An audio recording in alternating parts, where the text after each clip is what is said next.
The restaurant was the kind that dimmed the lights before you even sat down, as if it assumed you had something important to say. My parents had booked a private room for the occasion, their 40th anniversary. Polished wood doors, white tablecloth ironed into sharp geometry, a long oval table in the center with tall back chairs and crystal glasses that caught the low light. And off to the side, near the window, was a smaller round table set for three. I noticed it immediately, but didn't think much of it. My niece and nephew were coming. It made sense. My mother greeted me with air kisses and a quick once-over. "You look nice," she said, in the same tone she used when I was 16 and trying too hard. Dad clapped my shoulder. "Good turnout," he said, gesturing toward my older siblings and their spouses, already seated at the large table. I scanned for my name card. It wasn't at the oval table. It was at the smaller one, next to my 8-year-old nephew and my 12-year-old niece. For a second, I assumed it was a mistake. I even checked the spelling, like maybe there was another version of me, a cousin, a namesake. No mistake. My sister noticed where I was standing. "Oh," she said lightly, "Mom thought it would be cute. The kids' table, since you're still the only one not married." There it was. Casual, decorative, a tradition no one had officially declared, but everyone understood. I'm 34. I own my condo, I run a consulting firm with 12 employees, but in my family's hierarchy, marriage was the promotion. Without it, you remained provisional. Mom stepped closer. "Don't make a face," she murmured. "It's symbolic. You're still our baby." Symbolic. The words settled heavily. I looked at the long table again. My brother-in-law discussing interest rates with Dad, my sister comparing vacation plans, my brother pouring wine confidently for everyone seated there. At that table, decisions were discussed, opinions weighed, investments debated. At mine, there were paper placemats with printed mazes. I could have laughed it off. I've done that before. I could have made a joke about wanting chicken tenders. Instead, something inside me went still. It wasn't anger, it was recognition. This wasn't about a chair, it was about position. It was about who they believed I was allowed to be. "I'm going to step outside for a minute," I said quietly. No one protested. They were busy rearranging menus and complimenting the wine list. I picked up my coat and walked out of the private room. The host looked up as I passed. "Everything all right?" "Yes," I said. "I just need some air." But I didn't stop at the patio. I walked straight through the lobby, past the valet stand, and to my car. Once inside, I sat with my hands on the steering wheel and let the quiet settle. This wasn't the first time. When I bought my condo, my mother called it practice for when you settle down.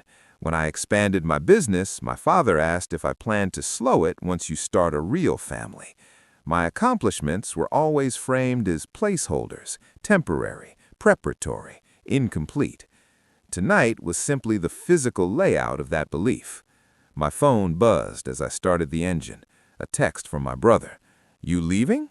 I didn't respond. I drove home. An hour later, the calls began. First, Mom. I let it ring. Then my sister. Then Dad. On the fourth attempt, I answered. Dad's voice was tight, the polished dinner ambiance replaced with something strained. "Where are you?" "Home." "You just left." "Wes?" A pause, the kind that waits for explanation. "You embarrassed your mother," he said finally. I almost laughed at the symmetry.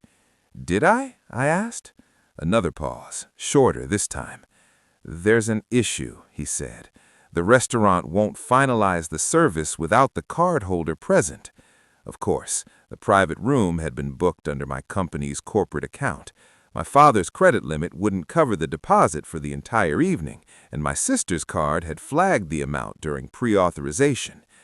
"I told them we'd handle it," Dad continued, "but they need you here to authorize the final charges. It's policy." I leaned back against my couch and stared at the ceiling. Policy, authority in its simplest form. "I thought I was at the kids' table," I said evenly. "I didn't realize I was responsible for adult financial agreements." Silence on the line. In the background, I could faintly hear restaurant noise, silverware, low conversation, the muffled tension of a private room, no longer private. "This isn't the time for that," Dad said quietly. "What is?" I asked. He didn't answer directly. "They're saying if the card holder doesn't return, they'll have to close the room early and reroute the charges. It'll be awkward." Awkward? The word felt almost tender compared to burden or immature or not there yet. "What do you want me to do?" I asked. "Come back. Just sign. We'll talk later." I considered it. If I returned as things were, nothing would change. The seating would remain symbolic. So would I. "I'll come back," I said, "but I'm not sitting at a side table." Another long silence. "You're making this difficult," he said, though there wasn't much conviction in it. "No," I replied, "I'm making it clear." 10 minutes later, my sister called. "We moved the place cards," she said quickly. "Mom's upset, but it's done. Just come back so this doesn't become a scene." It already had, but not the kind they feared.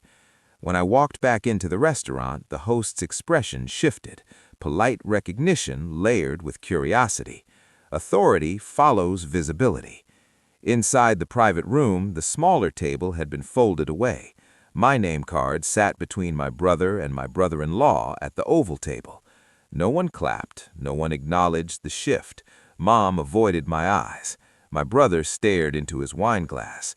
Dad stood up slightly as I approached, as if unsure whether to greet me or apologize. I took my seat. The waiter reappeared almost instantly with the payment tablet. "Just here," he said gently. I reviewed the total, signed, and handed it back. Dinner resumed, but the air had changed.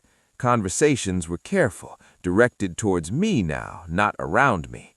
"What's the market looking like?" my brother-in-law asked. "How's the expansion going?" my sister added. Their tone wasn't warm, it was recalibrated. I answered calmly, professionally. No one mentioned the kids' table again. By dessert, the air felt balanced, not harmonious, but structurally adjusted. When the night ended, Mom hugged me stiffly. "You didn't have to make a statement," she whispered. "I didn't," I said softly. "You did." On the drive home, I didn't feel triumphant. I felt older. Not because they finally shifted a chair, but because I stopped waiting for them to hand me a seat. Adulthood, I realized, isn't something your family announces for you. Sometimes it's something you authorize yourself. And sometimes all it takes is quietly walking out and deciding under what terms you're willing to walk back in.